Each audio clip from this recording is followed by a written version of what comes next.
Hello everybody and welcome back to a brand new edition of KerVAM, a Doctor Who podcast where we're talking all things Season 2 of Doctor Who, of course. We're over halfway through the series now, and today we're tackling Episode 5, The Story and the Engine. It feels like this season's had a pretty good run, a pretty good trend up until this point.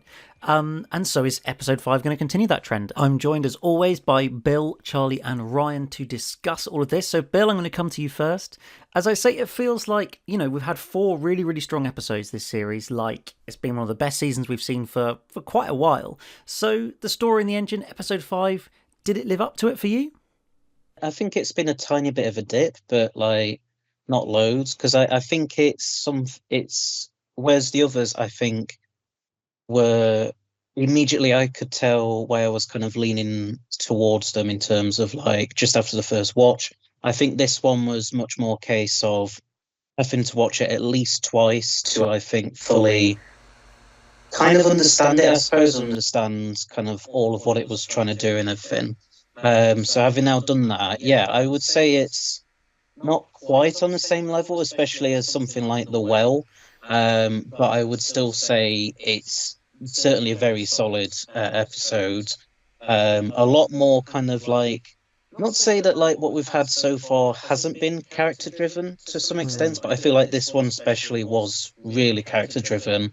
A lot of it, it kind of, I mean, it's a nice way. It kind of felt quite cheap in a way in terms of a lot of it was set in the barber shop with the same amount of characters and all that kind of stuff. And it felt kind of claustrophobic almost in a way because of that. And I think that was, that helped a lot, I think, to kind of give that episode that little extra something, I suppose. It's, as I say, it's not as good as some of the others we've had so far, but it's still shaped up to be a very solid season so far. And honestly, I'm kind of again thinking I'm kind of struggling again to think of what can I say about it, negative or just anything about it that's because it's just, this one especially is a real slow burner with this one. It was taking its time, I think, to kind of get going, and so a lot of twists and turns and stuff along the way. It took its time to kind of reveal all those gradually. And so I think it's got a very different energy to, I think, some of the other recent episodes we've had.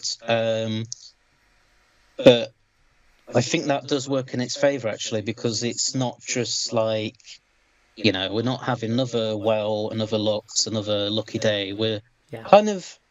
It's kind of treading on slightly different ground, I think, in some ways, and talking about, I suppose, community, for example, and just that togetherness and how, places such as barbershops can be these places that we can all go to and build a sort of community or lasting friendships around. I think it did a very good job of that. And yeah, I think it's great that at least Ncuti's had at least one of his wishes fulfilled. He's now had an episode set in Africa, which he's always wanted. I do hope he stays on for season 3, so we at least get his Dalek episode that he's always wanted as well. But yeah, I don't know about that. But hopefully, because I would really like to see him just go up against them, even just a brief cameo of them at something at the beginning of, like they kind of did with the pilots and stuff like that. Just have a quick 2-3 minute scene with the Daleks. That would be really good. But it's a solid episode, certainly not as great as I think some of the others we've had so far, but still just very good. And an episode that, as I say, I don't have much to say, but only because it's so I just get so invested in it that, and then once it's finished, you just kind of that was pretty good. I don't have many notes really to kind of give for it. Yeah. No, I get you. And I think this episode just kind of, as you say, highlights the variety we've had this year in the show. I feel like there's been a real like last year we had it to an extent, but it feels like every episode's been so different, kind of, you know, what it's focusing on, what the story's about, the structure and the style of the story. It's probably helped by having some guest writers this year that were pretty strongly lacking in the last season, and in the Chibnall era as well, really. So to see just week to week the stories being completely different. I mean, obviously, I kind of have no real experience or nothing I can really say about like that being from Africa and the kind of the way that inspired this story. I can't talk about it. I've got no experience of that at all. But it's great that you have a story that's focusing on that culture and that area that I feel like is so rarely covered in Doctor Who in any form, really. So I think that's really great to see, and showing Doctor Who being more diverse in that sense, I think is a really good thing, because actually Doctor Who is meant to be this whole wide universe, and even when we come to Earth, we don't have to always go to 21st century Britain. Like, it can actually be different places, different cultures, and I think that's something that's a real strong point of this story as well. So Ryan, let's come to you next. What was your initial impressions on this story? I came into this knowing virtually very little about it. I didn't know what to expect from this, and having watched it twice now, first time on my own, second time with my niece because she didn't watch it, she wanted to watch it. So having watched it twice, I think it's one of the strongest seasons of the 15th Doctor's era so far. I was kind of blown away by it. At first, when I watched it for the first time, I was just like, is this really good? And then I had to watch it again for a second time, and then I was like, wow, this is one of the most unique, it's one of the strangely unique and kind of fascinating Doctor Who stories in recent memory. At points, it kind of reminded me a little bit of It Takes You Away a little bit from the Doctor's era, because that was kind of a very unique kind of story. And funny enough, that was one of the few better stories of the Jodie Whittaker era. And this is kind of has that same sort of unique feel to it. I do like that, yes, Ncuti got his wish. Obviously, he got, first time he wanted to kind of take on a version of the devil, and he kind of got that with Sutek, and he wanted a story set in Africa. He's got his second wish as well, and yeah, and you can tell that he's really passionate about this story. Yeah. I think this rivals Boom as his best performance in his entire run. I think. And I will say this also, I think Stephen Moffat and Inua Ellams, who wrote this story, I think those two have been given 15 the best characterization so far, I think. I think... I agree. About the way Inua writes 15 is really good, and he gives so much. It's like he really understands the Doctor, specifically this Doctor as well, and just... Yeah. How he's able to incorporate that into the story he's wanting to tell, and hearing just how Inua wanted to have a story set in Nigeria because of it, how the culture has a very superstitious almost culture, and the Doctor always flirts with superstition, like that blending of mythology, magic, science, and especially since this current era of Doctor is now delving more into the mythological aspect of it, it makes perfect sense. And I think how they incorporated mythology into this story is really well done, and just it's just really amazing. And I just like how he was always fascinated by barbershops and how they sort of how they form an integral part in storytelling about how these people come together as a community to share stories, to be free and to be themselves, and of course he wrote about that before he did a stage show. I think it was called the Barbershop Chronicles, I believe, and Russell saw that, he was like, put that into a Doctor Who story, and I think he did such an incredible job. It's so brilliant. And yes, you could argue it may be a bit of a slower pace at times, but honestly, that didn't really bother me as such, because I liked how they were able to sort of take their time and how they slowly lay out each piece as it goes along. And again, it's just so, as I said, it's just so unique and so brilliantly well done. And again, how they tie into not just mythology, but also to certain aspects of the Chris Chibnall era, which we will talk about later on. Again, just kind of like how Russell used some stuff like in the Chibnall era in Wild Blue Yonder, The Giggle. It's like Inua took some elements from Chibnall's era and make it work, and somehow brilliantly builds upon it in a way that ties brilliantly into the story he's telling. So, this was a really strong story in a season where we've been having just, well, for me anyway, even though I wasn't a fan of the first story, again, 4 consistently strong stories in a row. I know. Really. Yeah, it's not something we're used to as Doctor Who fans, really, is it? It feels like we've gone through years and years of struggle and strife and just hoping that one episode might be kind of good. But now, actually, we're getting consistently good Doctor Who, and then it might all get cancelled, so that's a bit sad. But Charlie, let's come to you next. What did you think of the story in the engine? I hate to rain on this parade. I didn't love this. I think it's all right. It's not a bad episode. I don't think we've had a bad episode since Empire of Death. I think we've had... I was thinking about this earlier. I think we've had 3 bad episodes of Doctor Who since the start of 2022, which isn't awful, really. Those being Legend of the Sea Devils, Space Babies, and Empire of Death. Yeah, to be fair, all the others, I think, have been good or better, and I think this is just kind of good. I think I agree with all that you've said. I like that there's a new writer. We've got a new setting. The first Doctor Who story set in Africa, and one of very few in New Who set not in Europe or the USA. So that's quite nice. But and I know it's a kind of historical in that it's set 6 years ago. I thought it was going to be set ages before, not in like 2019. But fair enough. I like the ideas that are sort of put forward. Like the concept of it, I think, is very good, and barbershops and all that you were saying, I completely agree with. I just think it's kind of frustrating how we have this historical, the only one set in Africa, and we're just in one room for the vast majority of the episode. It's like it makes sense to have these like bottle episodes almost in 2008 with a BBC budget, but in 2025 with a Disney budget, it seems that we've had 3 episodes out of 8 set very contained to one space. And it just seems weird to not have more, big expansive sets and things like that.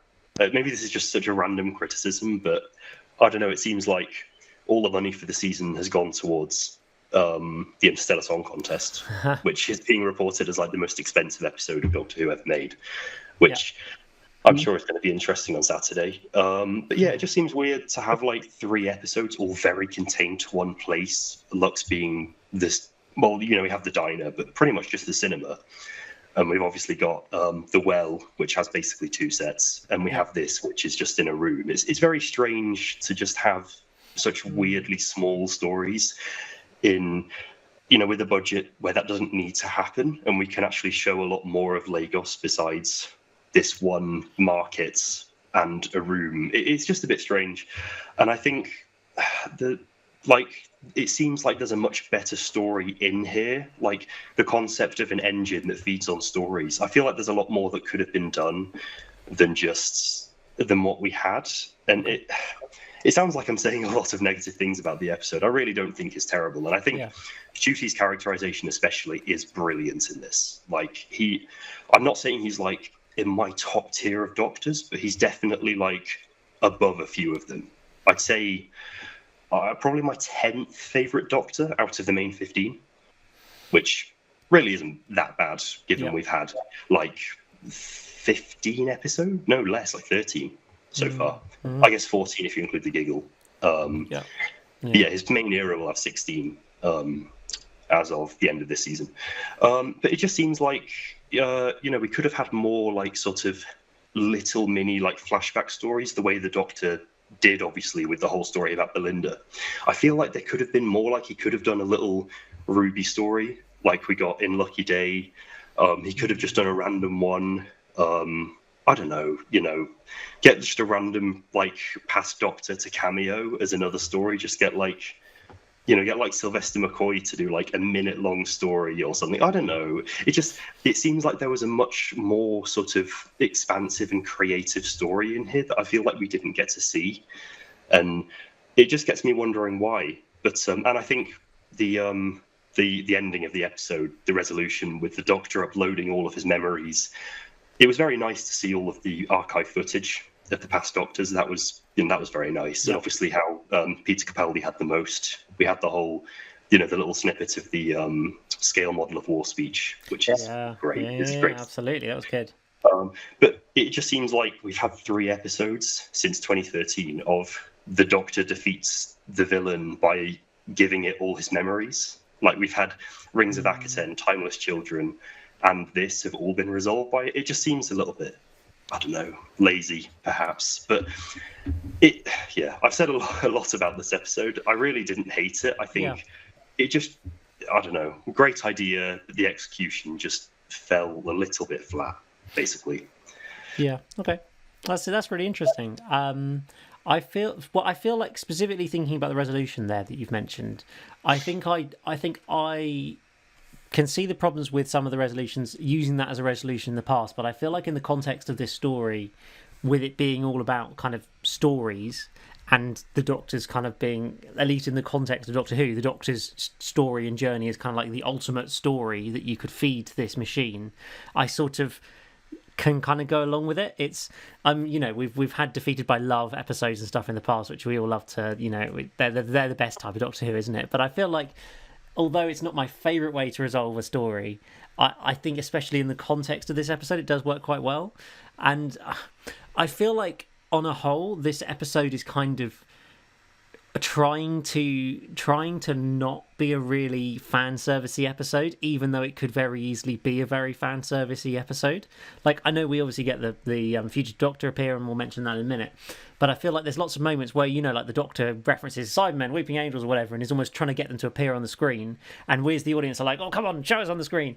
And actually it's almost going like, no, I don't want this episode to be full-on fan service for 50 minutes. I'm not going to get, a flashback scene of when I was a different Doctor, and we'll use that as the one.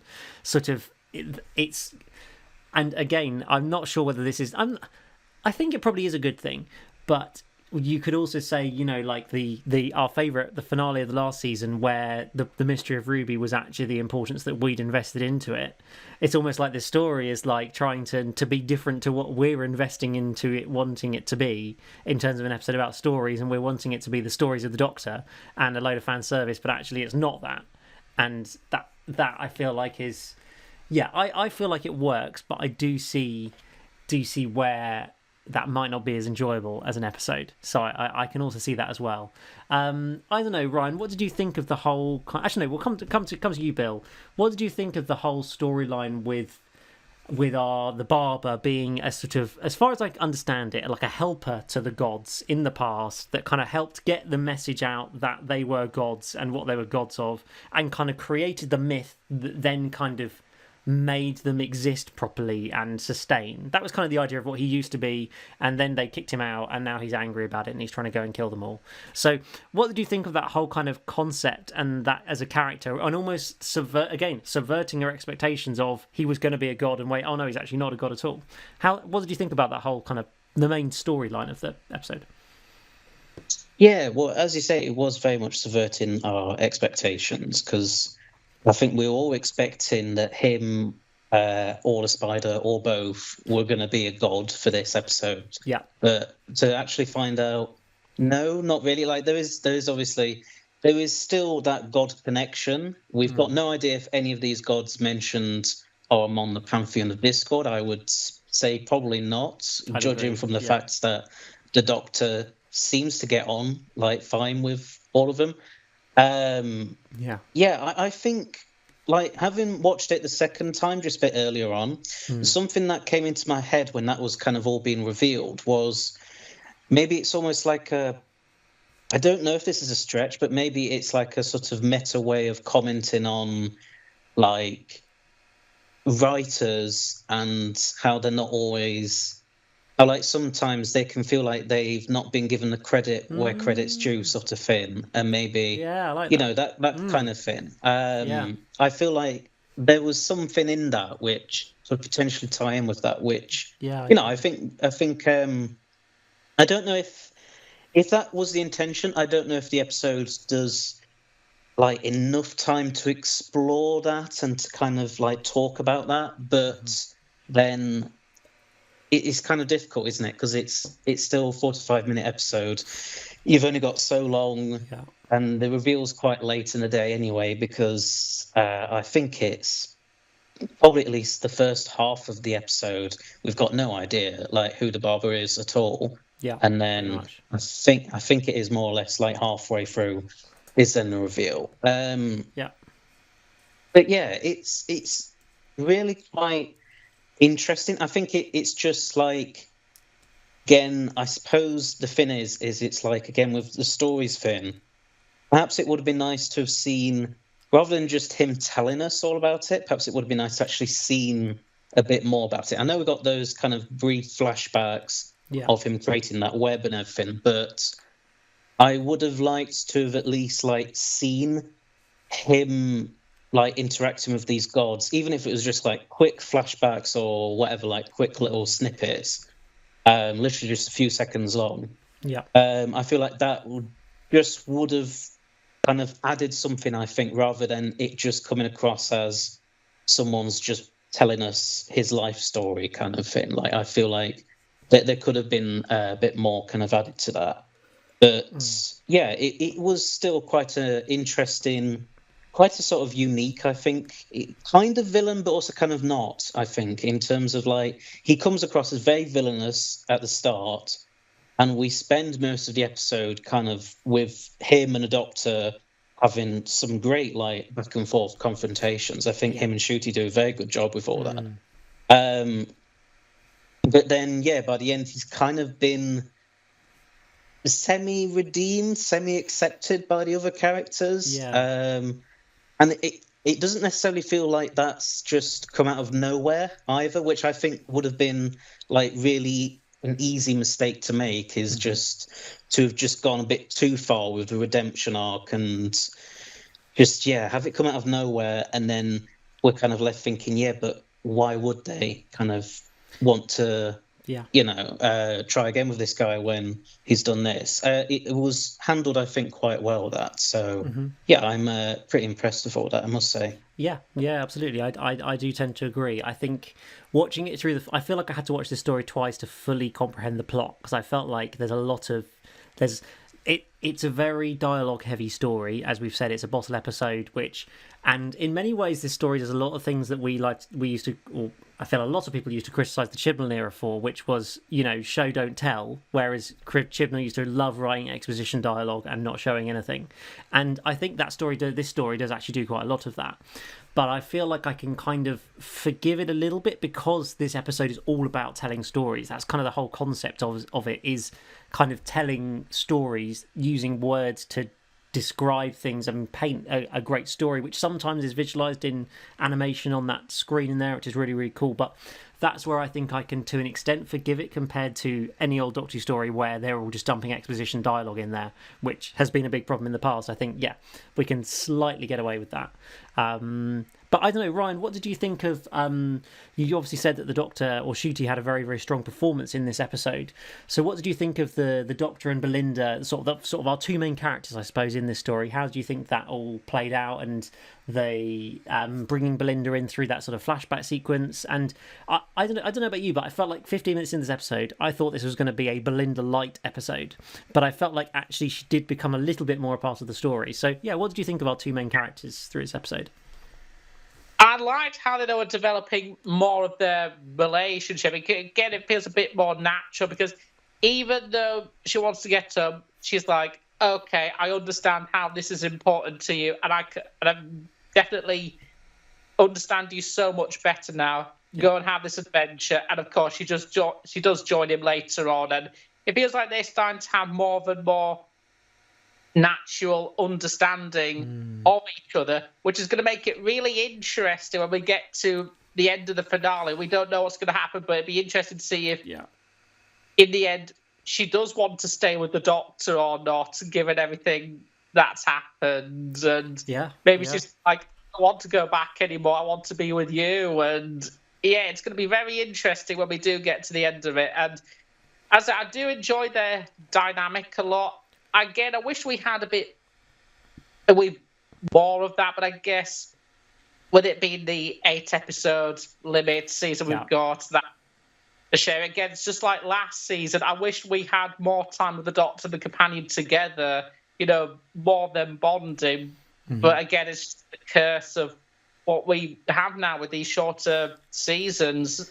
But yeah, I definitely do think I like that they're slowly progressing more and more in terms of their relationship and their dynamic. And of course, Ncuti is just firing on all cylinders in this one. As I said before, I think his performance in this and Boom are his best performances, the best performances he's given so far. Yeah. And also we'll throw in also the ending of Dot and Bubble as well. I think those three have been his strongest work as the Doctor so far, easily. Yeah, and hopefully he'll top it with the finale as well.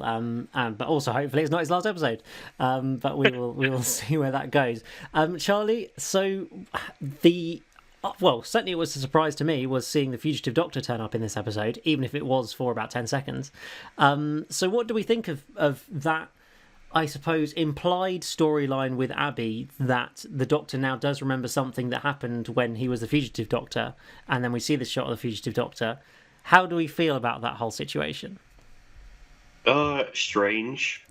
I think it's kind of annoying that they have, they brought Joe Martin back for a shot. Like, it seems a little bit wasteful to just have her for that. Yeah. But, I mean, it does feel very sort of organic when she does show up. It's like, it feels sort of earned, and it is actually a good case of show don't tell. Yeah. It's not saying, oh, this was when I was a previous Doctor who I don't remember. He talks about the timeless children. It does make more sense to just show us, the audience, like, the Ruth Doctor isn't here. Sorry, Fugitive Doctor. But this was a story with her. I think it's interesting that, like, I know it's not Russell that wrote this, but obviously it's his era. And the timeless children does actually keep getting mentioned. It's strange how that does happen, but I mean, it was mentioned in the 14th Doctor's era. He's kind of got to continue it somewhat, because either he could have dropped it or he could have carried it on, and he's carried it on, and he still is, 5 years later. It is interesting, but I mean, it's a nice organic way to sort of have a Ruth Doctor story where, it's just an implied story where she was there, obviously because of time travel and all of that. Yep. We still don't actually know whether... I mean, it's interesting because the Doctor makes a whole point at the start of the story. He literally says, this is the first time I've ever been black. He is explicit about that.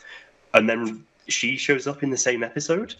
To me, that's not, like, that must be on purpose. And it's basically also telling to us she's a future Doctor, not a past Doctor. Maybe this is just me, I don't know. But... yeah, I feel like it just makes more sense that she's a far future Doctor. I don't know. It's a weird bit of dialogue that I can't... Yeah. I agree with you. It doesn't quite make sense in the context of this episode, because maybe it's just that the Doctor doesn't know that the Fugitive Doctor is from the past, because I feel like certainly what's set out in the Chibnall era is that the Fugitive Doctor is from before the first Doctor. That's definitely the intention of what Chibnall was doing when he was writing that. And I guess, obviously, our Doctor has met the Fugitive Doctor, and so knows there is another Doctor who is black that exists. But I guess I don't think ever on screen the Doctor has said to the Fugitive Doctor has ever said to the Doctor, "I'm before you or after you" or whatever. Yeah. So I guess from the Doctor's perspective, he doesn't remember ever being a black Doctor in the past. Yeah. It's very weird. Yeah, from what I remember in the Time as Children, the 13th Doctor, when she interacts with the Fugitive Doctor in the Matrix, she says, well, how do you fit into all this? Were you before me? And she's like, don't ask me. I'm not the one with all the answers. Something along that. Yeah, it's always been kept vague enough that I think you can kind of get away with whatever. But I still don't love it. Yeah. Yeah, it's really strange. And it's interesting with this because, in a way, with the Fugitive, I do agree. It was very nice how organically how they managed to incorporate it. And Russell, I really liked what Russell said, is that with this story about the culture and black culture. He said if Joe Martin wasn't there, it would feel wrong somehow. So he wanted to have included to have him be part of it, and also to say she still counts. She's still the Doctor. She still counts, and yeah. This may be a bit controversial to say. I really like Joe Martin's Doctor, her and John Hurt, the War Doctor, even though they're both like special doctors. I like them more than the other doctors we've had. Controversial. I think that those two are better than Doctors 5, 6, and 13 and 9. Oof! Wow, 9. You can't say 9. I'll let you have the other ones. Not Christopher Eccleston. I don't know. There's something about Joe Martin and John Hurt. They have something. I don't know. There's something about them that fascinates me. Christopher Eccleston is great. Don't get me wrong, but for some reason, I'm sort of. I don't know. Joe Martin and John Hurt. Just there's something about them that just like I'm fascinated with you. I want to know more about you, and yeah, with the Fugitive Doctor, do I want William Hartnell to be the first official Doctor? Yes. But having this Doctor who seemingly is before Hartnell and had this shady past and all these shady dealings, like him trying to lose his bet of marrying Nancy's daughter, then abandoning her, and then, of course, what happened with the division, I can accept it. I can learn to accept it because, again, there's something, a bit of an anti-hero vibe about this Doctor in some parts. Like she's clearly a hero. She wants to do the right thing, but yet is a fugitive. She's had a lot of these shady dealings. So it's something mysterious, and I'm just like, okay, if you want to have this shady, mysterious Doctor before Hartnell, okay, I can learn to accept it. Do I want Hartnell to still be the first original Doctor? Yes, but I can definitely accept this because, again, it's Jo Martin and she's brilliant. And I'm wondering if they include, in addition to this cameo, is she going to have some part in the 2-part finale as well? I don't know. I mean, that her dialogue was pretty mysterious at the end there, where there's, a story that might end soon or something. It felt very like that last line she said was for the audience, not for the characters in the story, as if to say, there's a story going on here which is going to carry on, just saying. Yeah. And would they really get her back for a 10-second cameo only and then film a load of behind-the-scenes stuff with her just for a 10-second cameo? Not convinced. And I think we have the mysterious child at the end of the episode. Which is Poppy from Space Babies. Yes. That is so weird. Which is wild. Yeah. It's just such a strange... Maybe it's just a reference to, like, the leaking stories and stuff. My favourite theory is Poppy is the timeless child. Yeah, I've seen that. Yeah. I mean, it's just such a... Like, we have a mysterious child at the end of the episode. Yeah. In the same episode that the Fugitive Doctor makes a cameo implying a previous story. Like, that's such a strange coincidence. Like, I feel like... I know we didn't write the episode. Russell just trolling us. Like, literally, yes. And was anybody asking for a character from Space Babies to return to Doctor Who? Like, exactly. But again, maybe it's just glorified setup for the 2-part finale. Maybe he's going to try and if they're referencing the Fugitive Doctor, maybe he's going to try and take concepts of Space Babies and the Timeless Children and make them somehow good. I mean, but based on the last year's finale, I'm not convinced that's going to happen. But I guess we'll see. Yeah, it's going to be interesting. Again, I think it just all hinges upon the final 2 episodes. Well, 3 if we count Interstellar Song Contest. If that goes the way of Face the Raven, where it seems like it's going to be a standard episode, but no, it's actually set up for the final 2. Yeah. I mean, I'm pretty sure it's going to be 25 minutes of a story and then 20 minutes of setup for the finale. I mean, let's just round off the story in the engine then with our scores for the episode. Bill, I'll come to you first. What did you give it as a rating out of 10 and your kind of final comment on the story? I think I'm going to give it an 8 out of 10. I think, it was a pretty solid episode. As I say, I don't think it's quite as good as like The Well, Lucky Day, etc. But I still found, a lot to like with it. And I just, again, it's like one where it's just very like immersive, I suppose, and it's very like can get really invested into it, and it's doing some kind of strange stuff which I don't feel like Doctor Who normally does much about, in terms of like the fact that like the fact that a lot of it is set in a barber shop. That's not something that normally gets like seen in Doctor Who. Yeah. And then you've got this kind of these gods being mentioned. That does kind of tie in with the current era and stuff, but it's like it doesn't feel like that's just kind of there for the sake of it to get another pantheon kind of mention in there. It feels like there is a reason in the story itself why that is there, and it kind of relates to it. And yeah, I just really kind of enjoyed it.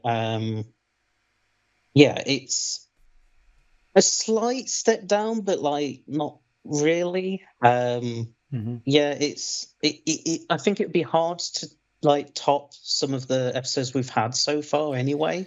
Yeah. So I think the fact that this one was like, for me, as high as an 8, I think that's still really good. And so I don't mind the fact that it is slightly lower, but not by much. Like, that's fine. Yeah, I absolutely agree with you. Charlie, I think you're slightly lower in the ranking here, so what did you give it out of 10? This is going to sound so harsh. Maybe a few more, like I'm talking a few more watches will make me appreciate it more. Same with like Warriors Gate or something, which I think I've watched Warriors Gate like 5 times. Yeah. And I really quite like it now, but I hated it the first time I watched it. Maybe it's just going to be like that. A provisional 6. Okay. Which is crazy. But, the season's been like a bit of a mountain so far, with my ratings being 7, 9, 10, 9, 6. But I mean, still a good average. It's still a good average rating there, isn't it? It's a great average. Yeah, it's really good. Best season since 9. Yeah. Maybe 10, actually. I did quite like 10. But yeah. Very, very good. So far, season-wise. But I just feel like there's a better story in there somewhere. But it's not quite... Yeah, that's kind of a meta reference to the episode, isn't it? But yeah, I like that. Yes. I'm just hopeful for the next 3 episodes and curious as to what we're getting next. Really. Yes. Yeah. We'll quickly touch on next week's episode in a moment. But Ryan, what's your final score for the story in the engine? I don't know. I'm torn between an 8 or a 9. I'm really torn, honestly. I don't know.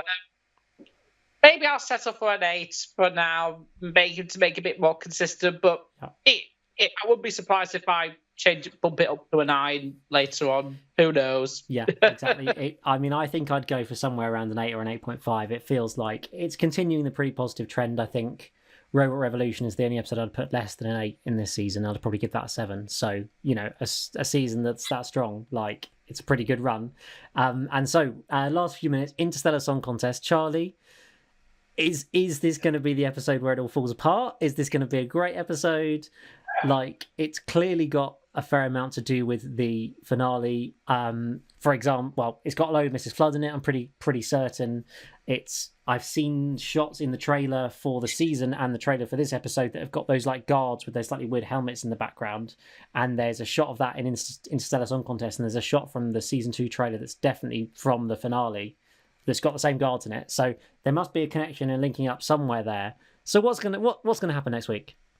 I have no idea. I think it's very much going to be a half and half split. Like, the first half is going to be Alien Eurovision, basically, and that's where all the money's going, because there's been reports that this is the most expensive episode ever made. So that's going to be hopefully fun to see. I'm not particularly a fan of Eurovision, but I'm sure I'll like this part of the episode. And then I have no idea, honestly. I don't keep up with leaks or anything. It's not, I don't want to do that. But I truthfully have no idea. I have no idea how Mrs. Flood is going to come into the episode at all. She's just, we've talked about the fact that Russell loves to just have story arcs of putting something exactly once in each episode. Yeah. And we've had like 3 times it's been a woman appearing once in each episode, with Rose, Susan Twist, and now Mrs. Flood. It's so derivative, and maybe that's the point, hopefully. You know, we mention this every episode, but yeah, hopefully it's something like that. Absolutely. It did her cameo in this episode. We didn't mention in Belinda's story. Yeah. To me, because the Doctor's telling that story. Sorry, I've gone back to the story in the engine. The Doctor's telling the story, which means that he knows that Mrs. Flood is Belinda's neighbour. Yeah, that's a good point, because we he know, also knows like, that she's Ruby's neighbour. That must be suspicious, but he's not mentioned that. So yeah, that's a bit strange. I don't know, but yeah, I'm quite happy in the sense that I have no idea what's going to happen in this finale at all. Yeah, I'm just hoping it's not overstuffed, because we do have, you know, we have all of like what's it called, Think Tank, Conrad, Mrs. Flood, Ruby, Belinda, Mel. The whole 24th of May, the world's going to end, whatever. I really hope we don't get a case of last year's finale, which it just feels the exact same as last season, where we might get an overstuffed finale. And I mean, you know, hope for the best. But yeah, absolutely. I mean, it's more likely that we're going to end up having too much stuff in 2 or 3 episodes, and something will let us down a little bit. But we can but hope and be positive. And I am a fan of Eurovision, so I'm quite excited for the Space Eurovision vibe. Bill, what are you thinking? Space Eurovision, is that something that gets you excited? Even if we have got Russell/Murray Gold writing songs, which I don't think has gone very well in the past. Yeah, we'll have to see with that. I like Eurovision, so Space Eurovision, right up my alley. You know, I'm here for it. It was one of the episodes that I was most looking forward to this season anyway, just solely because of that. Like, I thought, yes, that's something that, you know, I felt like Doctor Who should have done like a while ago anyway. So I'm glad that it's doing it now. But yeah, I think it's pretty safe to say there's going to be a lot of setup for the finale. I think the Space Eurovision stuff is going to, as you say, it will probably be there for the first, like, half of the episode, and then the second half is going to be more just finale setup. Yeah. It might even be that, I don't know. I don't know if we'll necessarily get a reveal of who Mrs. Flood is in this episode, but if we did, that would be quite, like, surprising, considering that you'd have thought they'd have saved it for at least Wish World instead. But if that happens, then that could be the cliffhanger, and it's a Utopia situation. That's true. Yeah. I am wondering if this is going to be a Utopia style episode where the last 3 minutes it's like, oh wait, Mrs. Flood is not. She is actually, you know, she's the Rani or whatever, and there's a whole big drama, and then cliffhanger. Ryan, would you like to see the Rani revealed on Saturday? If Mrs. Flood turns out to be the Rani, I'm going to rip my own head off. I am just going to lose it if it turns out to be the Rani.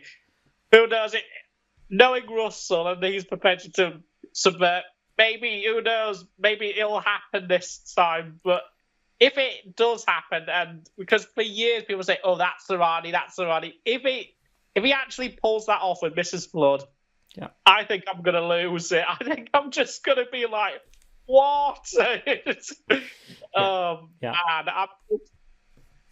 going to be interesting, because it does have me wonder. I don't know if she's really the main villain, her or Conrad. I wonder if there's like another big bad up there. And it does have me wondering if it's the main ultimate villain of the finale is not really linked to like the Pantheon of Discord, but maybe something to do with, who knows, maybe it is, and it's the gods of Ragnarok or Black Guardian or something.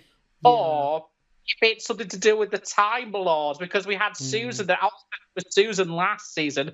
What if they try and make it more Time Lord centric? And one of the Time Lords, whether it's Rassilon or Omega or whoever, or Tecteun resurrected and becomes the god of time or something. And who knows, whoever Mrs. Flood is, whether it's the monk, the Rani, the master, who knows, is like their harbinger, their Time Lord harbinger or something, and they do more with the Timeless Child. And if it is, it's just going to make it even more overstuffed, really. And because how's Conrad fit into all this? And I feel like the Conrad storyline is going to be the like kind of lead in to something bigger storyline, where he's kind of kind of what you think is where the story's going, and then actually it'll completely change to be something completely different, I feel like. And I also think there's this whole idea of some sort of evil trinity or something is in the finale, like a sort of a 3-persons villain thing.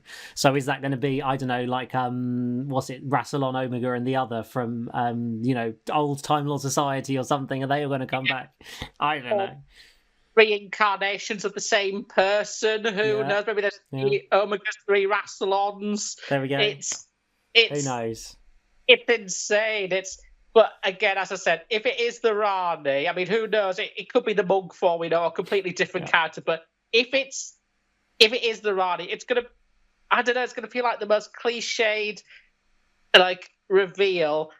And if it is, as I said, I'm going to rip my own head off. It's just going to drive me insane. Do join us for next week's podcast then to watch Ryan rip his head off. If Mrs. Flood, it turns out to be, Rani is, if you rearrange the letters of Rani, it does spell rain and flood. So, Russell does love a dodgy anagram. So I think you've got to get ready, Ryan. I think that's where we're going. Goodness. I mean, I just never found the Rani to be that interesting. I know. Character. I agree. Thing about that she was played by Kato Mara, and that's it. Yeah, absolutely. Yeah. There's no reason I want it to be the Rani, but it's possible. It's possible. So I think we're going to have a lot to talk about next week. So do make sure you come back and join us after the Interstellar Song Contest. I mean, it'll be really funny if it does turn out to just be 45 minutes of silly fluff of Eurovision songs and silliness, and then it just ends. And actually, we're all like, why do we get excited about this? It's just a silly episode.